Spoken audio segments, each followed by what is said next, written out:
Hey everybody, it's Brad. And I'm Christa. From the Big Family Homestead, and I gotta tell you what, folks, we're sharing a video that we made about a year ago, and I just had to do it because I was so let down. This video only had a small amount of views, and I gotta tell you what, it's ridiculous.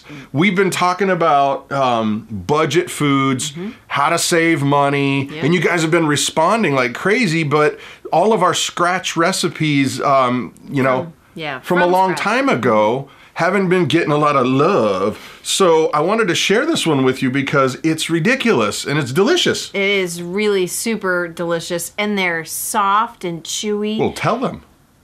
We haven't named it yet. They are the Chewy gingerbread cookies. They may want to know what it is that we're cooking. Why? Yeah. Ooh, there's a good idea. Mystery recipes. We just tell you one ingredient at a time, and you just have to do it. No.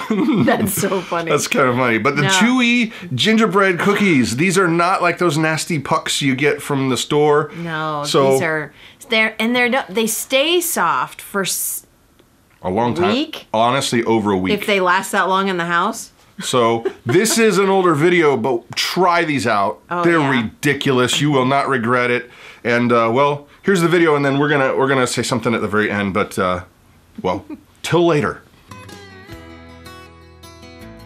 Now, I will openly admit that when my wife first made this recipe, I was not exactly excited about it because when you think of gingerbread cookies, you either think of those nasty house, gingerbread house things that you make around Christmas time, or the ginger snaps, which are, I actually kind of like them, but they're really hard. They're like really crunchy, hard cookies. These are nothing like those. They're chewy and delicious, and they stay really nice and chewy and moist for literally like a week if you can make them last that long. So, but today I'm gonna show you how to make these cookies. They're amazing. You're gonna wanna try them as soon as you can. So let's get started. I'm gonna show you the ingredients. We're gonna put everything together, and then I'll show you what they're like, and well, you'll be begging for smell-o-vision or taste-o-vision. That'd be even better. All right, so here we have our ingredients, and this is a double batch. You can go ahead and divide it out for your own needs, but we have a large family. The cookies are so yummy, and so they don't really last long anyway, so we make a double batch. But what you've got here basically is a 1.5 cups of butter. You got 2 cups of sugar, couple eggs. We've got a 1/2 cup of molasses there, some vanilla, 2 teaspoons to be precise.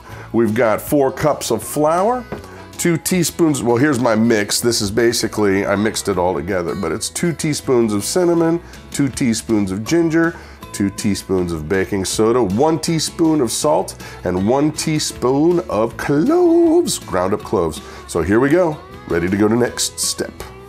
Now, in an effort to save time, as I'm getting ready to mix my ingredients up and put them on my cookie sheets, I've gone and taken the liberty of turning my oven on to 375 degrees to get it preheated. Oh yeah, cookie, come to me. Okay, so now we're ready to start mixing our ingredients up, and the very first thing we've got to do is we're gonna go ahead and get our butter in here. And we're gonna put our butter in, and we're gonna cream it up with our sugar. We're gonna get that going. Cream it up a little bit. Let's get this rocking. Lock that down. Gonna get that going. And then, as that's going, we're gonna go ahead and put our eggs in. In you go. Get that going a little quicker. Oh, delicious butter and sugar, yummy. Now we're gonna go ahead and add our molasses in. Get all that yummy molasses in there. In you go. And then 2 teaspoons of vanilla. Be careful. 1 and 2.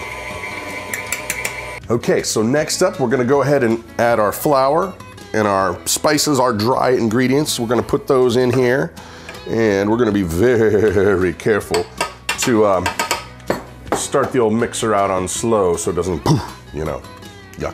Okay, so our dry ingredients are in there, and we have to make sure we go very slow, or else it will make a humongous mess. All right, so now our dough is done. Okay, so the next step is we've got to get our cookies into small balls and roll them in sugar, put them on the cookie sheets, and in order to do this very efficiently, you use this device right here. Oh yeah, the ice cream scoop makes it real easy, real fast, less mess, same size cookies, awesome. Here, let me show you. Brad, your hands have changed. They look so feminine and delightful. Oh yeah, that's because they're not mine. My wife's helping with the rolling because, you know, I have man hands and I will mess those cookies straight up.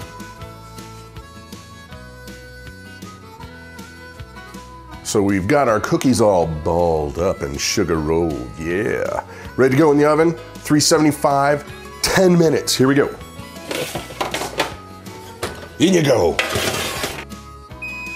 Okay, time's up. Let's get them cookies. Timer. Check that out. Bang. These smell incredible. Would you look at these beauts? Oh my gracious. I know I've got to wait at least a couple minutes before I transfer them from their cookie sheet to the cookie rack. Well, I hope that I can hold off because I'll definitely burn my lips if I try to get on there right now.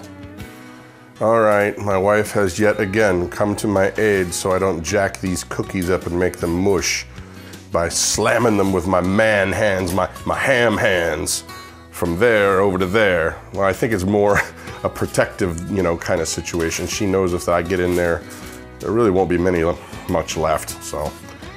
Okay, the time has come. Chewy gingerbread cookies. Here we go.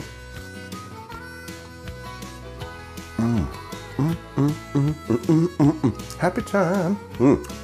Yummy, yummy, yummy. I'll save that. Here's the deal, folks. Easy to do.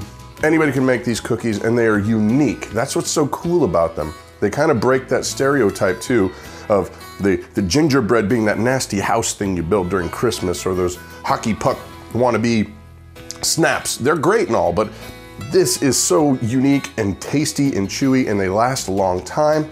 So pass on the recipe, share it with your friends. Please don't forget to click like and subscribe. It truly is a blessing to my family. I am Brad with bigfamilyhomestead.com and you have an amazing day. Now, before we go, just a quick word on the vanilla that we use, the vanilla extract that we used in the recipe. Mama, tell them. It is fantastic. It's low in alcohol. The flavor is super intense and just, you're supposed to use half of the vanilla that the recipe calls for. Sometimes I use a little bit more because the flavor is so delicious. We've never had any vanilla. You can't buy vanilla here like that. Well, you can actually. And besides, we need to back up and tell them it's from Haiti.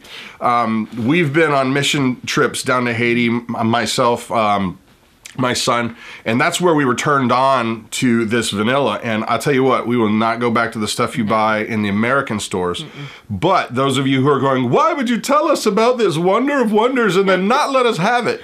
I found it on Amazon. You can actually get it, and there is a link down below. Because I'll tell you what, it's funny because it's kind of a running joke when we cook. Because if it asks for a tablespoon, we'll be like, tablespoon, keep pouring. Whoopsie, whoopsie. Oops, there was a little too much. So anyway, that's just kind of the word on the vanilla. And well, I'm Brad. And I'm Krista. And you guys, well, you know, have an amazing day. Make some cookies for crying out loud. Yeah. Come on. You love your family, right? Well, and then invite us over. Yeah. We'll eat cookies. Yeah.